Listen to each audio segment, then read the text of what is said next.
Family Guy is deep. Not as deep as your mom, but pretty close. Its humor, while seemingly crude and surface level, is actually multifaceted and sometimes presents dark and serious undertones, one that shine a light on humanity, how we perceive ourselves to be, and who we actually are. To understand the nuances of this layered and thought-provoking series, let's take a look back to 1922, just before the first episode aired. Series creator Seth MacDonald was an up-and-coming actor-director looking for his big break. The problem was he had trouble pitching the idea of a family sitcom with cartoon characters. Network executives saw it as a risk and were hesitant to greenlight such an expensive project.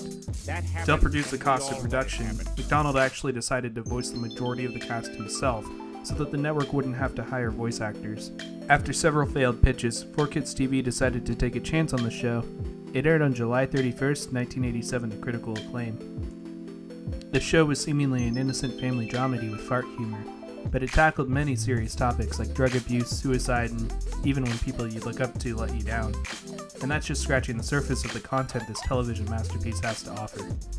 For example, in the episode Brian's a Bad Father, we see Brian, the show's most likable and relatable character, try and fail repeatedly to connect with his son. We see family struggles, conflict, and the tests a parent of someone wealthy must endure, battling their own greed and ignoring their lucrative lifestyle they could be living by exploiting their offspring's success. If you looked at the episode up on YouTube, you'll see a lot of videos going in depth about what makes this episode so fantastic, better than I ever could. If you want a more in-depth analysis, that is. The road to greatness for this beloved sitcom would be a rocky one, though. After only 2 seasons, 4Kids abruptly pulled the plug on Family Guy and stopped airing it altogether, citing the show's abstract nature and that though the ratings were good, they were worried audiences were disconnected. 4Kids TV CEO Steven Spielberg on the subject stated, "This shit is whack," during a press release. For now, this would be the end of Family Guy. Jump forward to 2000, and while rummaging for sex tapes and stock footage of children's feet at a garage sale, Nickelodeon executive Dan Schneider found a VHS tape that was simply labeled Try Not to Laugh Compilation Number 34, with 3 laugh-crying emojis. Curious, he brought the tape home to review it. After being moved to tears, he brought the tape back to Nickelodeon Studios. He had found an old episode of Family Guy and brainstormed with the executives at the time on ways to track down the original cast members to see if they could continue the show on Nick's platform. Meanwhile, Seth MacDonald was living on the streets, a failed street performer struggling just to feed himself.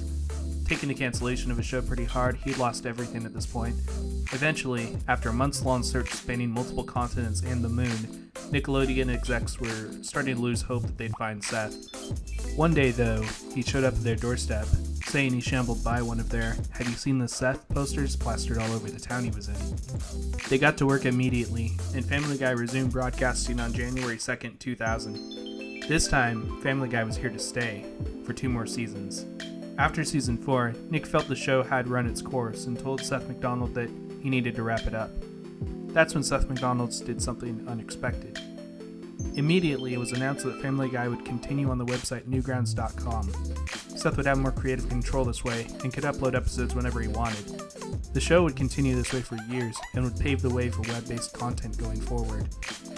Not only was Family Guy breaking ground in comedy, it was breaking the limits of the ways we thought television could express itself and how it was distributed.